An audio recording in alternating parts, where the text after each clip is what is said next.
সকাল বন্ধু, কেমন আছো সবাই? উমা হোম লাইফে নতুন একটা দিনে নতুন একটা ব্লগে তোমাদেরকে স্বাগত জানিয়ে আজকের ব্লগটা আমি শুরু করছি। যেহেতু 4-5 দিন পর আমি ব্লগ শুরু করছি। পুরীর এখনও দুটো ব্লগ আছে, আমি এখনও পর্যন্ত দিতে পারিনি। এসে পরে প্রচণ্ড পরিমাণে শরীর খারাপ হয়ে গেছিলো, তার জন্য আমি কোনো রকম ব্লগ ভিডিও দিতে পারিনি। গলার ভলিউমটা শুনে তোমরা বুঝতেই পারছো, এখনও পর্যন্ত কিন্তু আমার শরীর ঠিক হয়নি। তো চলো আজকে একটুখানি তোমাদের সাথে শেয়ার করছি। তো এই আম গাছে দেখো, এসে পরেই দেখছি যে আম গাছে প্রচণ্ড পরিমাণে মুকুল এসেছে। চারিদিকে আম মুকুলে ভরে গেছে। এই বছর মনে হয় প্রচুর আম হবে। হনুমানে যদি জ্বালাতন না করে তাহলে ঠিকঠাক আম ধরবে এই বছর। দেখো চারিদিকে গাছটাতে কিন্তু মুকুল এসছে। এই যে ডালিয়া গাছগুলো ফুল ফুটেছে, একটা ফুল অনেক বড় হয়েছিল, যে ফুলটা প্রথমে ফুটেছিল আর কি। তো সেই ফুলটা তুলে ফেলিনি আর কি। এইখানে ফুলের বীজগুলো রাখা হয়েছে। এই যে ফুলগুলো দেখো কত সুন্দর লাগছে। এইখানে কিন্তু একটা কড়ি এসছে, আর এখানে 3টে ফুল ফুটেছে, আর একটা ফুল এখানে ফুটবে। আর বেশ সুন্দর কিন্তু লাগছে, কালারগুলোও বেশ সুন্দর হয়েছে। আর ছাদ বাগানে যতদিন আমাদের ফুল ফুটবে ততদিন সকাল বিকেল তোমাদের সাথে ছাদ বাগানটা আমি শেয়ার করব। পুরী থেকে আসার পর আর ঘরের ব্লগ দেওয়া হয়নি, আর কদিন যাবৎ ব্লগই দেওয়া হয়নি। পুরীর আরও দুটো ব্লগ আছে, তো একটু কাল পরশুকে আমি দিয়ে দেবো। তোমরা আমার সাথে থেকো, ব্লগটা দেখতে থেকো। আমার ভিডিওগুলো কেমন লাগে না লাগে কমেন্টে জানিও বন্ধু। আর ফুল গাছগুলো এইটা একটু হালকা কালার এসছে, আর এটা কিন্তু ডিপ লাল কালার এসছে। দেখতে কিন্তু বেশ সুন্দর লাগছে। আর এইদিকে পিটুনিয়াগুলো বেশ সুন্দর ফুল ফুটেছে। এইদিকে এই ফুলগুলো ফুটেছে, বেশ সুন্দর কিন্তু লাগছে।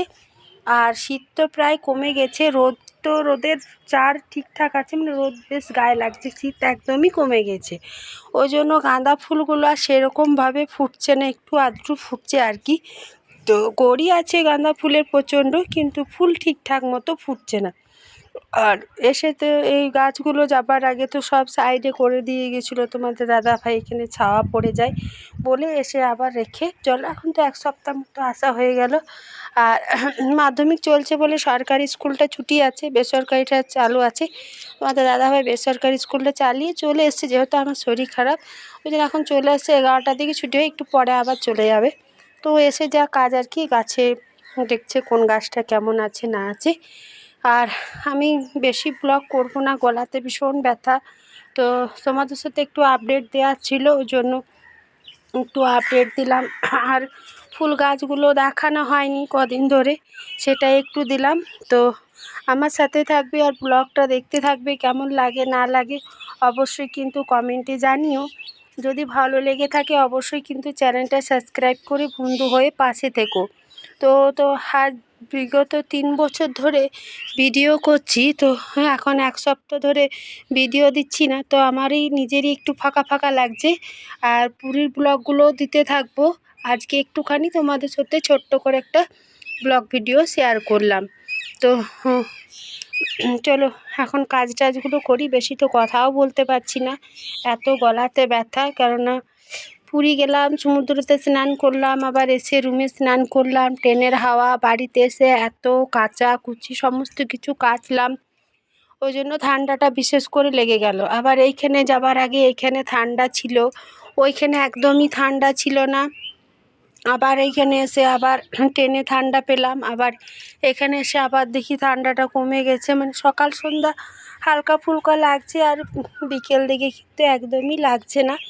তার জন্য ঠান্ডা গরমের জন্য বিশেষ করে শরীর খারাপটা হয়ে গেল। তো চলো যতটুকু পারলাম তোমাদের সাথে একটা ছোট্ট মিনি ব্লগ করে আপডেট দিলাম। তো ভিডিওটা আমি এখানেই শেষ করছি। তো আমার সাথে থেকো, আমার ব্লগগুলো দেখতে থাকো। আরও এখনও পুরীর আসা যাওয়ার দুটো ব্লগ আছে, যেহেতু মাঝে ফোনটা একটু খারাপ হয়ে গেছিলো। এই ফোনে আমি ভিডিও শ্যুট করি আর কি। তারপরে সেদিন সেই জলে নেমে একটু ভিডিও করেছিলাম, ফোনটার স্ক্রিনটা একটু ফেটে গেছে। ছোটো মেয়ে বড়ো মেয়ে নাই আর কি, তার জন্য স্ক্রিনটা ফেটে গেছে, তো জল ঢুকে গেছিলো, ওই জন্য আর একটা ফোনে ভিডিও শ্যুট করেছি। তো ওই ভিডিওগুলো ওইটাতে আছে, তো তোমাদেরকে আমি ভিডিওগুলো দিয়ে দেবো।